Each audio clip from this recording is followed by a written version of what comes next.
Hey, what is going on, everyone? It's me, Mr. Mario, and if you have not made it to one of these videos here, well, it is indicative of us getting close to the end of the year, and I do want to say welcome here. Welcome. Thanks for hanging out. Thanks for clicking. Thanks for tapping it if you're using a touchscreen.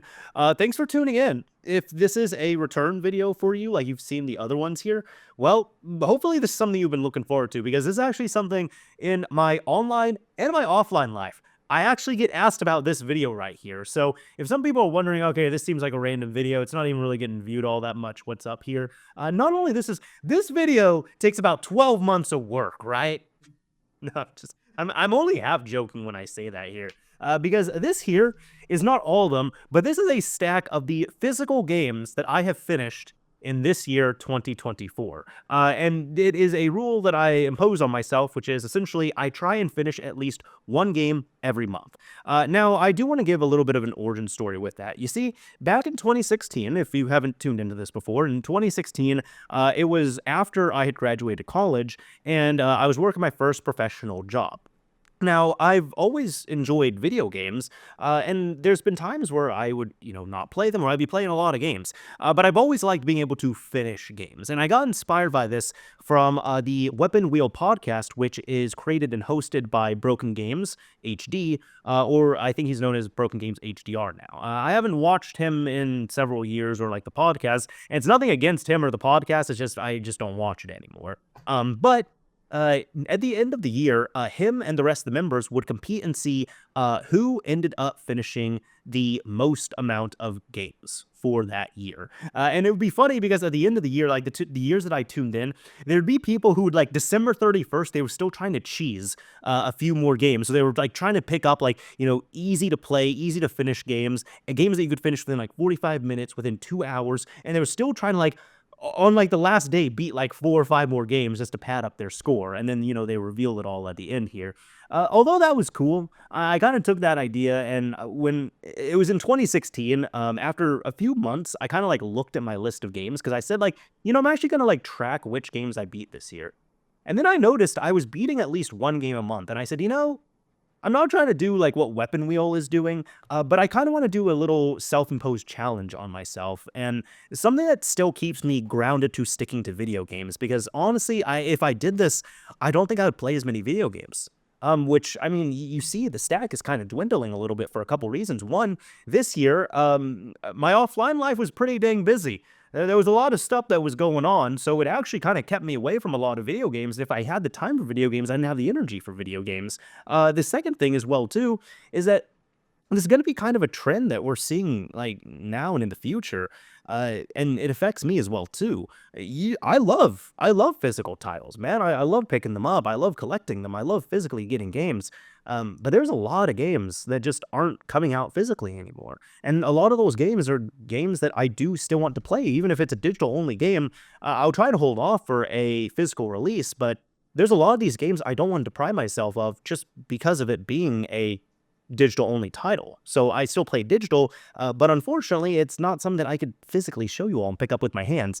And I mean, it's 2024 right now, and a lot of people, they do stuff such as Game Pass, which I'm not saying anything bad about that. But what I'm saying is like it impacts this video and myself as well too. And I'm not saying like woe is me or anything, but I'm just saying that don't be surprised if you see this episode, like this video still, like yearly iterations of it in the future, and the physical games that I hold just get smaller and smaller, because that might not necessarily mean that I'm playing less games. It might just mean that I'm buying less games, really, which that's been a trend as well, too. But either way, what we're going to be doing here is we're going to just go down and break down this entire list of games that I end up finishing and breaking it down at least month to month. And I will say this real quick. This has still been fun. This has still been fun to do. Like I said, this keeps me grounded. This still keeps me gaming.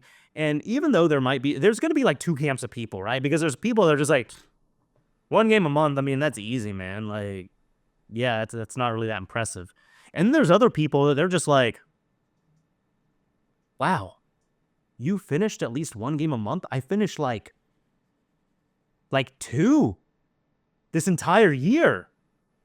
And this series has also it's also inspired people. Every year I see people who say, "Hey, I saw your video last year where you did this, and I thought that was so cool." And I decided to do the same thing, and here's my list of games. I even have people in my, not only my online life who ask me, hey, are you still doing that like thing where you beat a game every month? But even people in my offline life who ask, including my girlfriend as well too. Like, absolutely love her. She's my favorite human, in all honesty. But no, like she will even it's to the point, even if it gets to near the end of the month and she knows I haven't finished a game, she's like, dude, you gotta finish something, man. Like, okay, like, do you need some time? Like, what time do you get? Is there something like we can play together? Like, what game do you want to play? Like, just, okay, just like sit your butt, just play something. Like, just finish a game. So even she's been super supportive of this. Like, so it's just love all around. I haven't ran into anybody who said, oh, this is a stupid thing. Because, well, you know what? Like, I'm glad I don't have those people in my life, is what I'm saying. But either way, let's go ahead and just get into this nice stack of games right here. Although the first game that we're going to be covering is unfortunately not in this stack. This here I'm actually going to show you all. This is the first game that I finished in the month of January, which was the PlayStation 5. You heard that right. I defeated the entire PlayStation 5. Listen. That thing was defeated. I beat the PlayStation 5. Not really, but I needed a prop, but I didn't really show it, at least in thumbnail or anything, because it would have just looked kind of silly if I was like holding it like this, you know? Like, look, this thing takes up like... Why is the PS5 so huge? Okay. That annoys me. For real, though, the game that I played, the game that I finished, was Astro's Playroom, which, this is a game that I did originally play when I first got my PlayStation 5.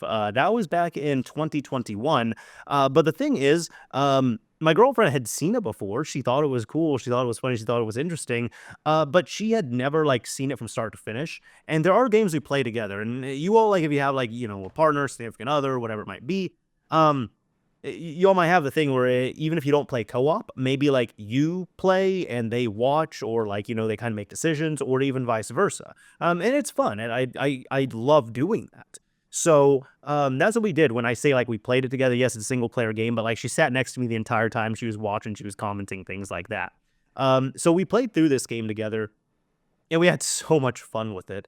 And the thing that she loved was that there were many times she saw the kid in me come out. You see, Astro's Playroom is essentially a tech demo for the PlayStation 5, really specifically the DualSense, except it's good.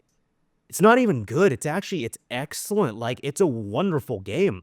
It is a fantastic exclusive for the PlayStation 5, and the best part is, it comes with every single PlayStation 5. If you buy a PlayStation 5, new or used, the console itself contains a license for the game. So even if the console has been wiped, you can re-download and reinstall the game for free. It's beautiful. And the game itself, again, is good. It's kind of like Wii Sports, except it's a lot more of a game than Wii Sports. But, like, people would joke, like, only half joke and say that Wii Sports is a tech demo that came with the Wii, but it's, like, the best game on the system. And that's kind of low-key what Astro's Playroom is, although it has been succeeded, in my opinion. But, and we'll get to that as well, too. We'll get to that. But... no, the thing that she loved about this is that, like, I grew up with PlayStation, right? I love their consoles, I love their games. So when there were all these references, specifically, like, the console references, right? Like, for example, I would unlock, like, the PSP Go, and I'd get really excited, and then I would run upstairs and find my PSP Go and bring it down and show it to her, so she could actually, like, see it and touch it and slide it, and then she's seeing it in, like, crispy 4K on the PS5, and she's seeing all the details. She's seeing me get, like, excited over, like, you know, you can, like, slap the PS2 on, you can slap the PS3 on, you can, you know, hit the eject button and a disc comes out of there, just stuff like that when you're, like, collecting all the pieces, the accessories, things like that. It was really cool. It's a wonderful game overall, and it's one of those games where if you have a PS5, you need to at least try it.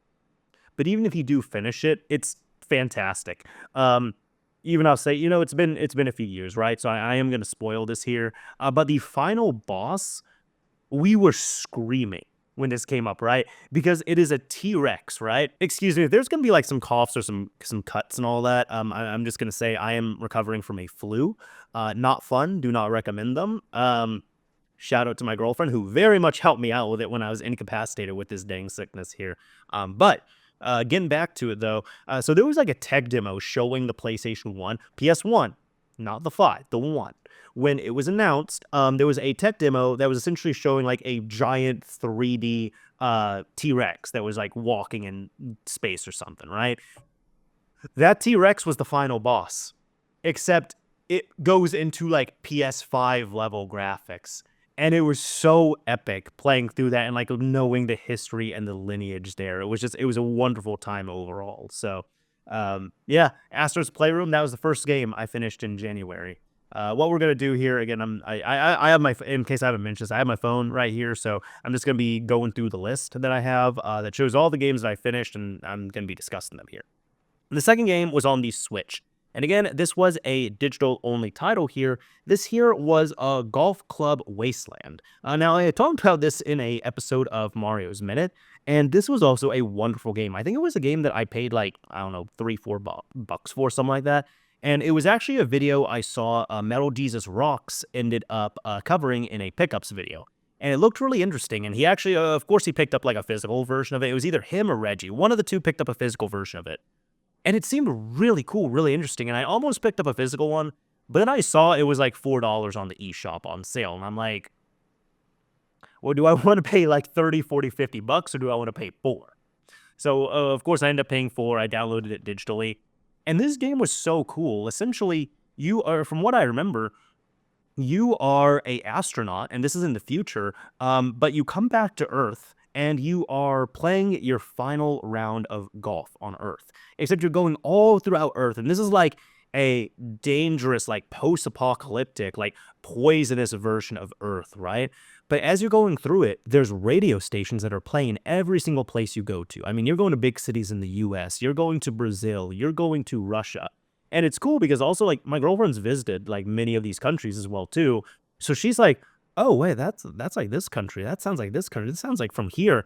And then, like, she sees, like, the language. She sees the sign. She hears what's happening on the radio. She's like, oh, my God, that's so cool. So this is another one we sat together, we played through, because she also loves golf as well. If I mentioned her a lot on here, it's because, like, a lot of these games I was playing right next to her. So that was nice. But what ended up happening was it's cool because the soundtrack is also wonderful. And we were commenting about how awesome the soundtrack was. The story is also told through these radio stations. So you hear people tell their stories quite literally on the radio stations, right? And then the best part here, again, I'm going to be spoiling this, right? But at the end of the game, right when we were saying, it was like perfect time. It was like, dude, the soundtrack on this game was so good. It was so good. There's a QR code that pops up on screen at the end of the game. And if you scan that QR code, it takes you to their website, the developer's website. And as a thank you, they give you a DRM-free copy of the soundtrack for free. It's like the coolest thing. Seriously, that's like the coolest thing. I have nothing bad to say about this game. It was an absolutely wonderful experience. So Golf Club Wasteland, like I really recommend, even if you don't care about golf, like you don't, dude, it's easy enough. You can play through it. Like, if you have no golf skill, you can play through this game, you can experience it, and you can finish it within like 2 or 3 hours. I recommend playing it. The next game I finished in January, which was the first physical game here, was one I've shown many times, Ring Fit Adventure. Now, at this point, now, like, as I'm currently recording this, I think I'm on 9 playthroughs of this game. And it's either 9 or 3, depending on how you count. I'm saying 9 playthroughs, right? Because for anybody who does not know, I've talked so highly about this game here. I don't go to the gym. I don't have a gym membership anymore. I haven't had one since 2020 because this is when I play to go to the gym. Between walking dog and playing this, no, it's been great. And then, of course, I watch where I eat as well, too. Which is easier said than done because, let's be real, food is delicious. But no. Essentially, when you go through this, there's like 3 tiers of difficulty. You go through world 1 through 23, and that's like 1 tier, right? And then when you finish in the credits roll, you unlock a second stage of world. So you have 24 through 46. Then once you finish that one, you have 47 through 69. Yes, funny number. That's how many worlds are in this game. I was surprised as well, too. Nintendo didn't pick 70. They picked 69 levels. Worlds, I don't know. I feel like they did it on purpose. But either way, no, I've played through it like many times at this point. And the nice thing is, when you go back and play, at least on the same profile, it is easier Not just because like you're leveled up higher as a character, but also when you go through it, the bosses, except for like the final boss, like Dragout, the bosses for the most part have been cleared out. So that saves you a lot of time, a lot of frustration, but you still get a good workout in. And the funny thing is too, when you like go back to like the very first world, you're just like one-shotting enemies essentially. It's just like poof, dead, poof, dead. That's it. But you do have to run a lot more. So it's one of those things where you might not be doing as many like actual ring con exercises, but you are going to be running and stepping in place a lot more. So you still do work up a sweat. Honestly, after playing this game so much, I put hundreds of hours onto this game at this point over the years. It's fantastic. It is a fantastic game. It is a fantastic piece of software to get you to exercise as well too. And for what it is, like for it's because it's I spent like $80 on it, right? Like the kit, you get the game, you get the ring strap, you get the ring con as well too. For $80, absolutely worth it. So if anybody is wondering if they should get Ring Fit Adventure even like years later at this point, especially with like the Switch 2 probably being right around the corner, absolutely. The Switch 2 is going to be backwards compatible. So Ring Fit I'm still going to be the Switch 2 is going to come out and I'm still going to be playing Ring Fit on this thing, all right? That's what I'm trying to say here. But absolutely wonderful game. I'm still playing this game. I'm still beating it. Right now technically I'm on playthrough 10 right now when I am playing it. So there we go, Ring Fit Adventure. So that was all for January, right? For February, I end up playing through this is what I have physically, but I end up playing through Final Fantasy VII Remake in order to gear up for Final Fantasy VII Rebirth. Spoiler, I'm going to tell you right now, I did not finish Rebirth this year. I did play this on the PS5, right? I ended up getting the PS5 upgrade. I ended up downloading that PS5 build. And then I also ended up getting the intermission DLC so I could play as Yuffie because I did want to play as Yuffie on here, which was cool. It was a nice little kind of like demo of sorts. It felt like it was kind of like a demo for Rebirth, right? I still absolutely love this game. I got emotional playing it. Girlfriend was next to me. Like she got emotional as well too, and I think probably the part that still ends up hitting me, I might tear up talking about this, I don't know, but the part that still hits me, that makes me tear up, and it's funny because I talked with Modsville USA about it on an episode of Mario's Minute. It is the part where you as Cloud, like you end up falling and waking up in Eris Garden in the church, and I remember like when it hit me the very first time I played it, right? Like end up playing like this game. But when I played it as a kid, like the original Final Fantasy VII, and even when I went back to play as an adult, like the original Final Fantasy VII, I played it as an adult. When that scene happens, when you wake up, I'm just like, oh, okay, cool, yeah, let's run around, let's do all the stuff. But when it happens in here, man, I'm not gonna lie, that's one of the scenes that like just that scene playing out just makes me cry, because it is so beautifully done. It's so tastefully executed. Just everything from like the lighting, the graphics, the interaction with the characters, the music, and everything. And just when you take control of your character and kind of just like look around and all that, I get hit with such a beautiful burst of nostalgia that it quite literally brings me to tears because like when that happens, it kind of just beams me back to when I was a child seeing it for the first time. Like I was like single digits. It's probably like 8 or 9 years old, something like that. In the house that I grew up in, like in the living room, in the corner, the PS1 is running. I could still remember the TV in the corner, the fixture there, and I can still remember the like original image seeing waking up in that church and seeing like all the talk bubbles and everything. So it was really nice getting to experience that again. It still hit me really hard. But yeah, no, it's absolutely phenomenal on PlayStation 5. The intermission was fun as well too. But I just gotta say, when it comes to Rebirth, right? So Remake, I was like, man, this game is like perfect to me. This is like an almost perfect game, right? And if Rebirth is better, that's awesome. Rebirth, man, I think I got like a third of the way, maybe like halfway through. I think I got like a third of the way in, and I got frustrated. And I need to pick it up again because I do want to finish it, but it feels like they were doing too much. And the best way I could describe it is, when maybe it's you or maybe someone like a loved one or someone is making just like a pot, like they're making a dish, right, in the kitchen, and they're making this food, right, and they have you try it, and you're like, oh, this is great, and then 20 minutes later, hey, can you try it again? Oh, this is great. 20 minutes later, hey, I changed a little. Can you try it again? Oh, this is really good. And then you try it again. It's like, what's wrong? It's a little too salty. All right, let me fix it. Try it again. It's a little too hot. Try it again. Okay, it's way too hot. All right, try it again. All right, now it's way too sweet. Try it again. Oh my goodness, that's so salty. Okay, try it again. Well, now, and that is how that right there, that is how Rebirth felt to me. It felt like they put in way too much stuff. It felt like they couldn't decide what they were doing, and a lot of the stuff that like just got like packed in there, it ruined my experience with the game. So if someone's saying like, "Oh, okay, all these like little things bugged you," yes, they did. Yeah, that's Rebirth was disappointing to me. I need to go back and like play it, but like there is a such thing as doing too much, right? And at some point when you do too much, it's not really very well salvageable, and you just got to throw out the pot and start all over again. So, um, maybe next year when you see the 2025 version of this video, I'll finish Rebirth, but we'll see what's up. In March, I only finished one game here, and it was a short one, but a great one. It was Donut County, and for anybody who does not know, this game is fantastic, right? I've talked about this in a few other versions of this video, like in previous years. First of all, I do have the physical copy, as you can see. Secondly, a nice thing with the Switch build of this is if you see right here, check it out, you can see BK right there, and he's holding a Switch. I absolutely love that.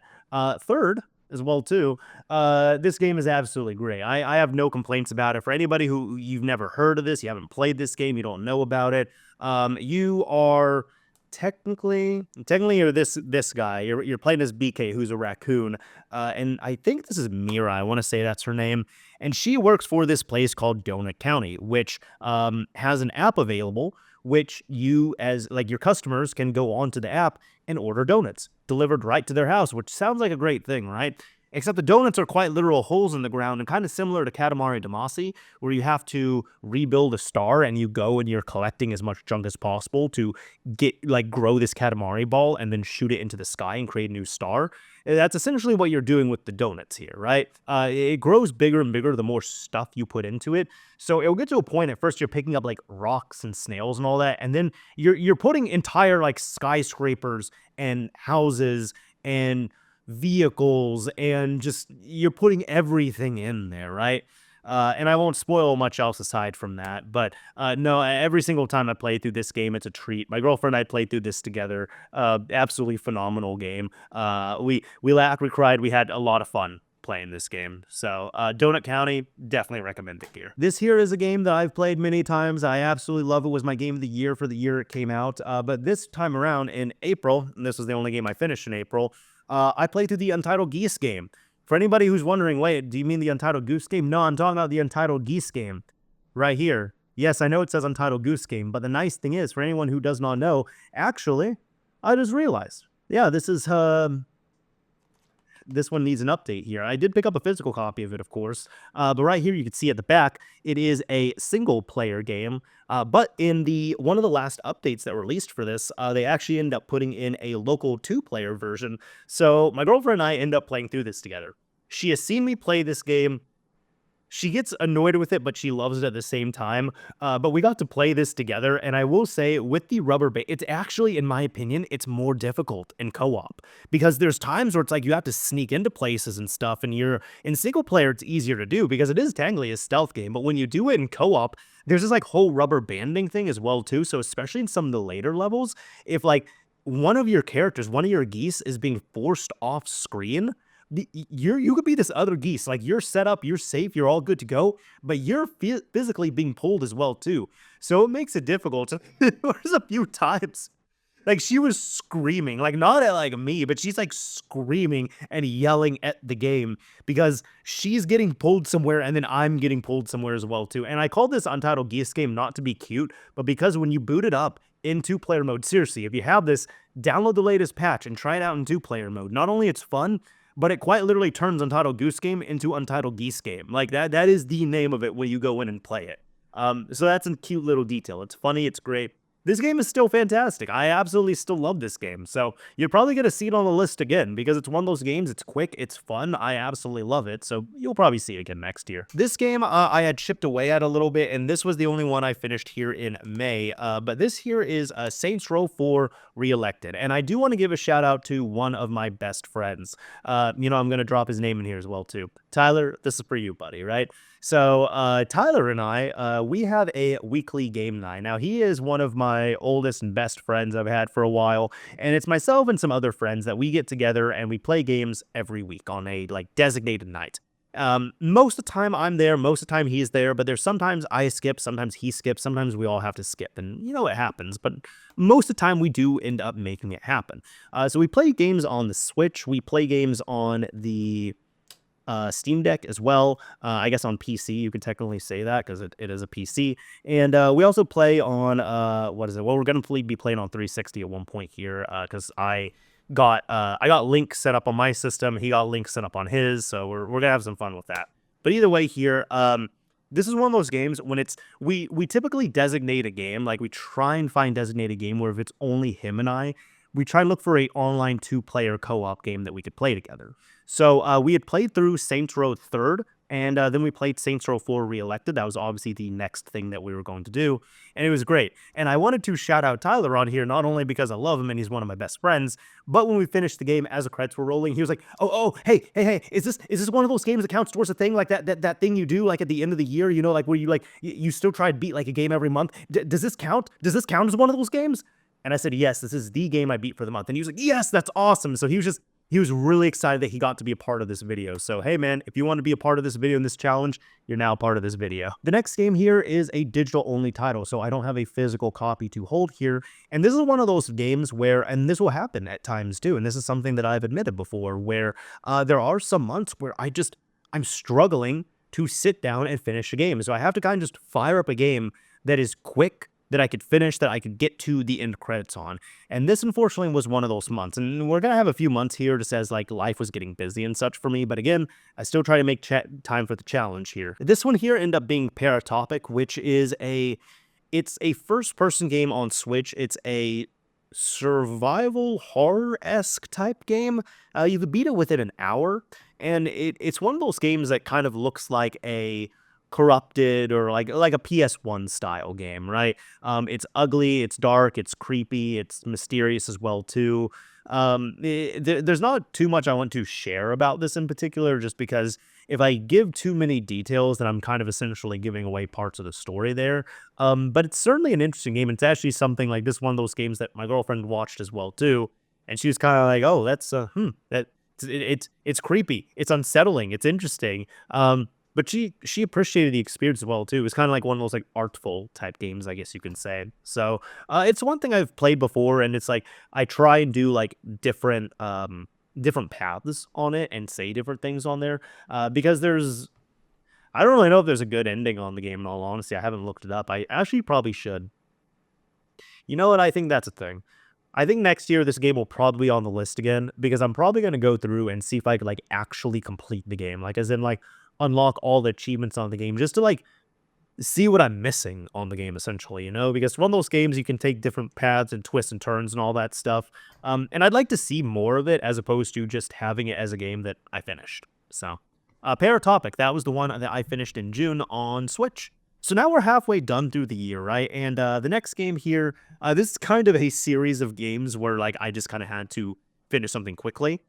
So in July, this was actually, we're pretty much doing this here. Yeah, throughout the rest of the year, see, this is how it goes, right? Throughout the rest of the year, I was just finishing one game a month. So in July, the only game I ended up finishing was Bury Me, My Love. Now, I think I've talked about this a little bit in Mario's Minute before, and this one is interesting. This game is essentially WhatsApp. I'm not kidding. So what is happening is you are texting your significant other, like you are a husband, you're texting your wife, and she has to go through, she's essentially a immigrant trying to look for asylum and going from like one country to another, and you are trying to kind of guide her, help her out a little bit in different ways, gives recommendations here and there, except there's not really too much like action going on screen. Like quite literally, if you look at this game, it is WhatsApp. That's all it is. And it's so fitting, like, it's to the point where I even when I played it on Switch, I wasn't playing it like this. Like, there's actually an option where you can rotate the screen to be vertical. So I was quite literally playing my Switch like this with, like, the Joy-Con at the top and bottom, and I was going through it because, again, it's like you're playing, like, in a WhatsApp conversation. There's sharing location, there's different, like, types of things that you can do and say. There's, how do I put the other thing on there? There's, like, photos that are being exchanged as well too. So it's really interesting. That's one of those games as well where I like these games. I like the, like, artful type games. I like almost like the anti-gameplay type games at times because it's something that, you're reading and it makes you think and you're just like, you're checking it out, you're interested in it. I like my visual novels, right? So this is kind of like visual novel adjacent in a way. But no, it was interesting. The only issues that I really have with this game are, the technical issues on it. I had tried playing it at one point a few years ago on, like, a regular Switch, and I noticed a couple things. One, the battery life was, like, going down much more than the game should have. And again, this is not like a graphically intensive game or anything, it's really just a WhatsApp conversation. Secondly, I remember the game kept crashing, which, again, it's not like a technically challenging game or anything, it's a WhatsApp conversation. So it's an issue with development. It's not an issue with the platform. It's not an issue with anything else on there. But this is also a game I do want to replay because there's multiple different ways that you can take. I mean, you're really choosing your own adventure on there, and there's multiple different like ways that you can go here, and you can do all these different things and say different things and like go different places and all that. So, that's kind of what I'm wanting to see next. Like, I'll probably just like fire up a guide or something and like see like what pathways I can take on there next time I play it. But it was good overall. Like, I don't. It was just those technical issues were there that kind of like marred it and kind of mess with the experience a little bit, unfortunately. But what can you do? I really think looking back at this, I think it was really just this summer I was quite busy, which, yeah, thinking about it, I was actually pretty busy this summer. But in August, there was a game that I ended up finishing, well, of course. But the one game I ended up finishing was Florence, which, again, I don't have anything to show you here in my hands because this was a digital-only title.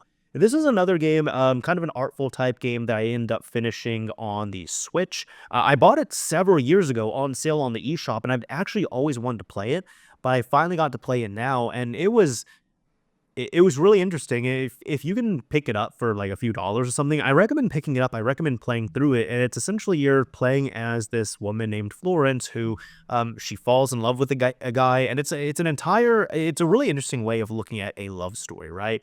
Because you're kind of like it's like a little bit of a puzzle game in a way. You're picking certain how do I put it? You're picking certain paths and options and things that you can do and take. Although the story's like pretty linear for the most part, so I think that's kind of that might be a little bit of an illusion there they give you. But either way, like, for example, when, you're talking to this person, when you start talking to them, there's, like, puzzle pieces that you're putting together, and it's a little difficult, and it's slower, and then as things start to heat up, and as, like, you're really getting into the conversation, then it's super fast, and it's super easy to put all the puzzle pieces together. When things are getting bad in the relationship, so a little bit of a spoiler alert there, then you're seeing, like, things are getting more difficult to put in place, or you can't fit certain things or what have you. Um it was a beautiful game. It was a really interesting experience, and it definitely kind of tugs at the heartstrings as well too. So this is one of those games. If you're seeing like footage of it, you look it up. It seems like something that would be interesting to you. Again, if you can pick it up for a few dollars, I recommend picking it up, playing through it, and just having that experience. That's what I love about games. I mean, they could be fun, they could be gamey, and they could be artful as well too, and give you experiences such as Florence. One spoiler when it comes to the rest of the games that I'm going to be talking about here, we are back to physical copies, right? So I can finally touch this stack again. So in September, the only game that I finished there ended up being a great one. This one ended up being Astrobot. Now, if you don't know about this game, right? In short, now, when this game was announced, I pre-ordered it. Like, I immediately pre-ordered it because I loved Astro's Playroom. I remember I told my girlfriend as well, I was like, hey, guess what? Astrobot's coming out. Astrobot's getting a game. I pre-ordered it. So she was excited as well, too. When we got it, we kept playing it. We were playing through it. It took us some time to finish it, admittedly. But then we finally finished it. And man, I'll tell you this. This is one of the best games I ever played. And it's funny because, like, one of my brothers, he visited me at one point, and he asked me about this game. And he was like, "Oh, dude, I keep seeing people like on TikTok, they're talking about this game and they're saying it's like the best game ever." I'm like, "Dude, it is like one of the best games ever." He's like, "Really? Like, is it really that good? Like, there's no way. Like, there's no way the game is that good." And I'm like, "No, man, I'm telling you, all the hype that this game has been getting, it deserves it, right? This is one of the best games I've played." People have even pretty much said that it is essentially Super Mario Galaxy 3. People have also said that Sony ended up making a better Nintendo game than Nintendo makes, which aren't necessarily wrong, in my opinion. Like this game was phenomenal right here. Like I absolutely loved this game. I actually talked with Jason of Game Rave TV or PlayStation Library about it, and unfortunately he had not played the game at the point that we were talking, right? But again, there's more of a focus on here. So essentially the story is that like Astro's Playroom, it's showing off what the PS5 can do, and you're playing in the PS5, which is very meta, very cute.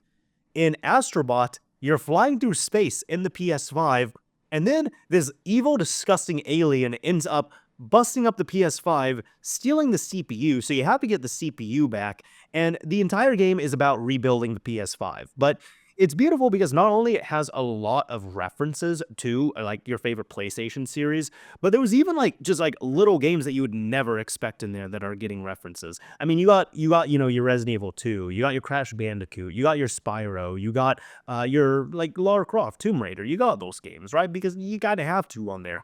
But then you have references to games such as Humanity, where it's like, I don't know anybody who talks about this game, Humanity. We had to pick it up because there was a Shiba Inu in there, but but no, this game's phenomenal. Is what I'm trying to say, right? One of the best games I've played in a long time. I have nothing but positive things to say about it. Phenomenal title right here. So absolutely worth the time spent on that one. For October, this here is a game that I end up playing here because not only I had one to play through it again, because this is kind of a relaxing, fun game to me, but also I was traveling a little bit at the time, so I kind of needed something that I could like play on the plane or play when I was like trying to just like unwind in the hotel room. Like I might be on a call or something and I'm doing this, or I just like have it in the background. Also, it helps out like when I say like background because like the music is a banger as well too. I've talked about this game before, but Murder by Numbers. So actually, like one of my best friends, David or Pathogen David, he had recommended this game to me before, and I remember I tried it out for like 30 minutes, and I was like, okay, I'm sold, quite literally, and I have a physical copy of it right here. Over the years, I have gone through and I have replayed it several times, and it's still a really fun game. In fact, like this guy here, Scout, I absolutely love this character.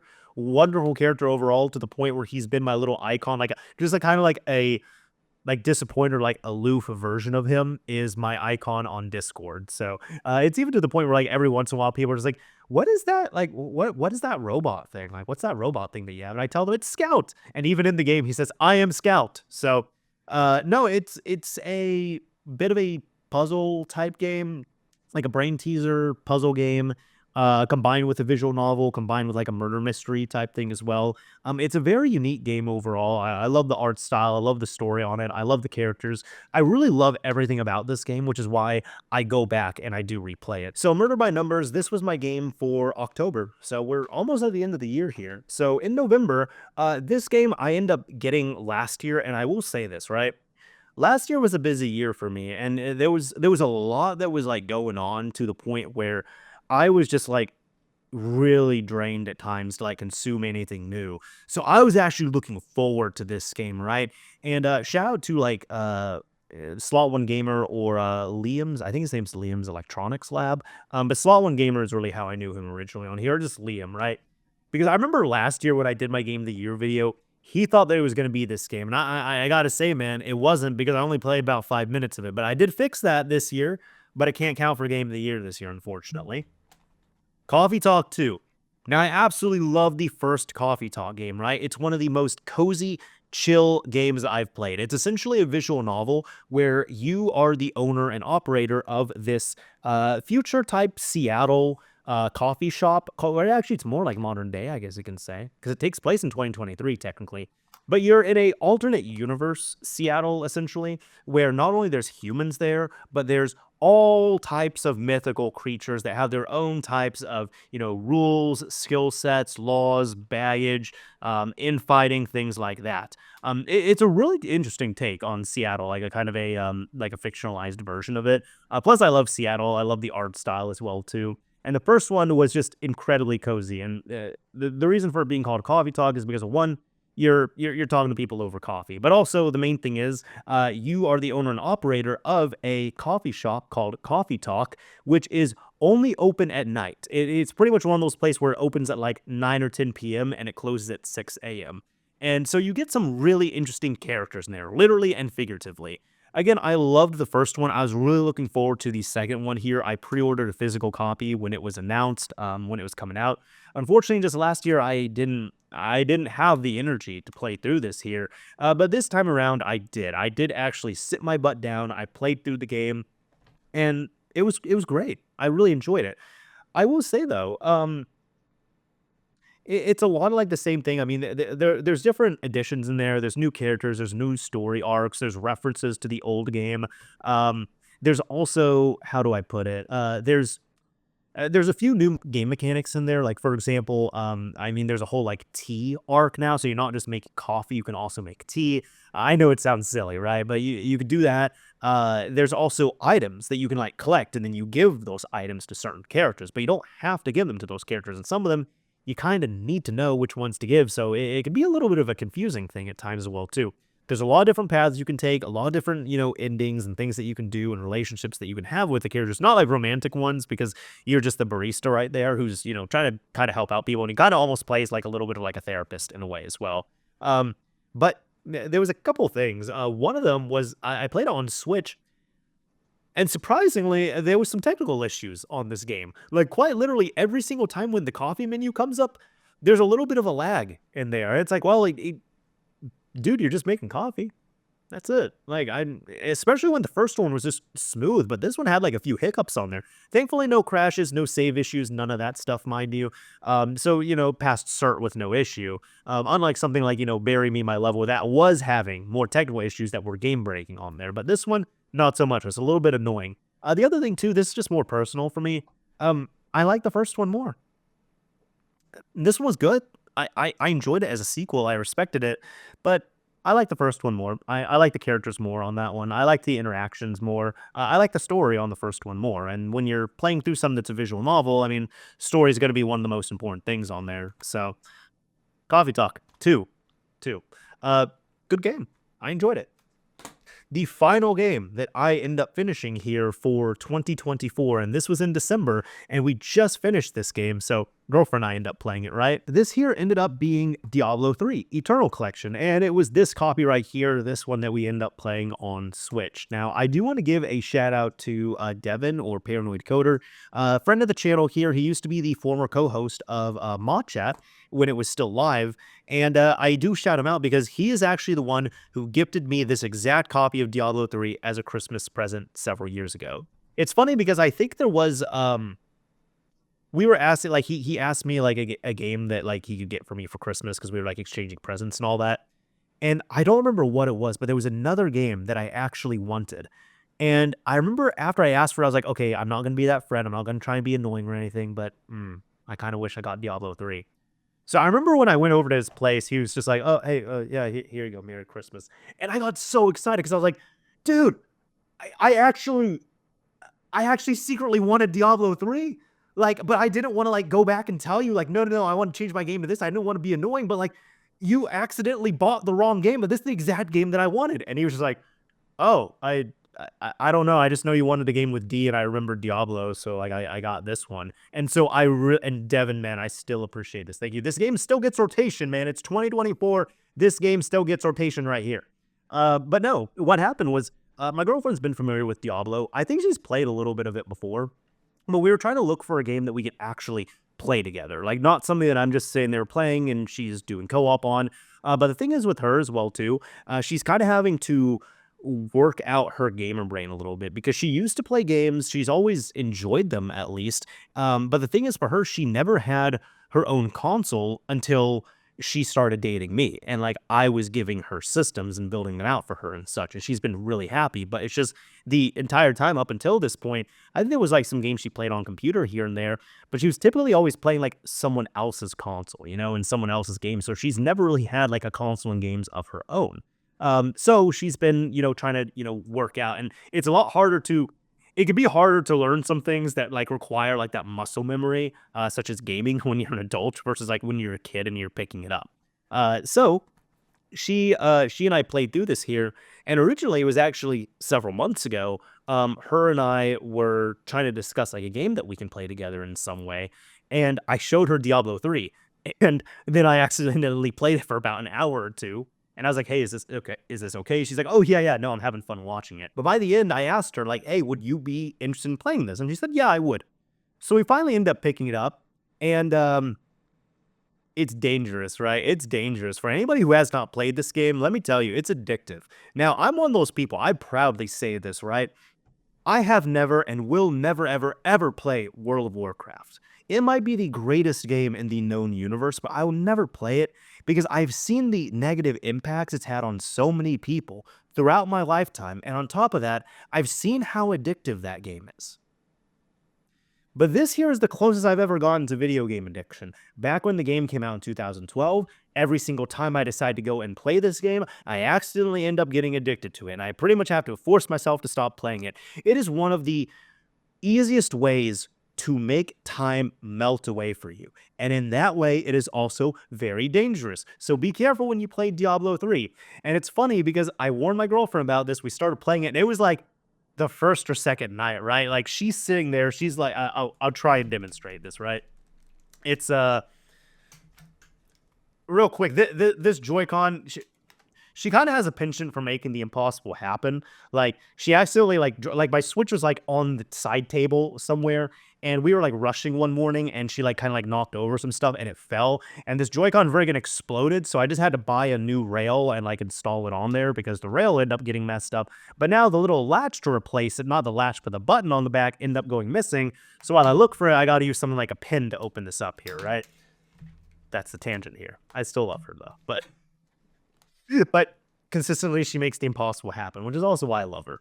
So either way, what ended up happening was like, we're sitting there playing, and she's playing this game. We're having a good time with it. It was like maybe like the second night we're playing it together. And let's say we started at like 6 o'clock, right? And at one point she's like, "Oh, hey, let me check. It's probably like this time, right?" And I'm like, "No, it's 7:30." And she just dropped the controllers like that. And she's like, "Oh my, wait, are you serious? It's been an hour and a half." And I said, "Yeah." She's like, "Dude, that felt like 20 minutes. That's really dangerous." I'm like, I know. I know. That's how addictive Diablo 3 is right there. You're feeling it. Now you see why this happened. So, yeah, that she got to experience that, and then it was even cute because after like we were kind of making it like our nightly routine, and even like the third night or something, like it was getting to the point she like you know how it is, like we're talking about our schedules and all that stuff, and she's like, "Hey, do you want to play Diablo tonight?" And it's like, yes, of course I want to play Diablo. Yes, absolutely. So this game is still great. It's still addictive. Uh, at this point, I still have not played Diablo 4. I actually just purchased it for Black Friday because it was on PS5 physical. It was $20. We have not played it yet. I'm hoping the patches make it good at least. But it was funny because someone else and I were actually talking about this, and he was giving me grief for playing Diablo 3 because I guess not only it's old, but also he just doesn't like, the World of Warcraft art style and all that stuff. So no, it was wonderful overall. It's still a great game because they're playing on Switch when there's a lot of stuff going on as well too. It does get a little visually intensive, I guess you can say, and also technically intensive, where you see the game kind of slow down and all that. But the visual part, it was funny because when I play through the game, right? So my girlfriend's the type of like, there's not really a wrong way to play Diablo 3. Everyone has their own way of playing it here. But my girlfriend is the type of person where she loves to make like literally make it rain. Like she was playing like a demon hunter, I want to say that was it. And what she likes to do is she loves the attacks where she can like go into an area and like make it rain a bunch of arrows while she's also like dual wielding her bow, like her crossbows and such. Then for me, I like to multiply. So I got like literally a posse of like 10 like undead demon things all around me that are making their own noises and attacking stuff and all that because I was playing as the witch doctor.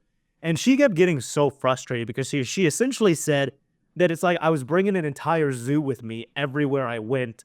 And she kept like we're in like tight narrow spaces and she didn't know that you can just like clip through your people if like you're friendly with each other. So we're going through all these tight little narrow spaces and it's like it's just her by herself with like her one minion, right? And then I got like 10 things all around me surrounding me, but also she kept attacking them or trying to attack them because when there were so many enemies on screen, she kept thinking that my like my was it my little minions and all that? She kept thinking that they were enemies, so she kept getting frustrated that we were laughing about it as well too. But no, like the way I'm like smiling, laughing, you can tell like I'm like, telling stories about this and stuff. In all honesty, that was probably the best playthrough of Diablo 3 I ever had. Incredibly fun overall. If you can find this for a good price, I still recommend playing it. It is fantastic. If you're somehow one of those people, like either you never played it or maybe like you played the base version in 2012, 2013, before they like redid the loot system and put in like Reaper of Souls and all that stuff, you are long overdue to play it, right? Play the Eternal Collection if you can. This one has everything there. And Reaper of Souls, that adds on an extra act, it's a very good expansion as well too. I don't know if I would have paid like $40 for it, like on top of originally getting the base version, but getting a nice like collection like this overall, definitely the way to go. Either way, that is about it for this video here. And again, this is the stack of games that I ended up finishing here, the physical ones at least, for this year 2024. Lily, what do you think about it?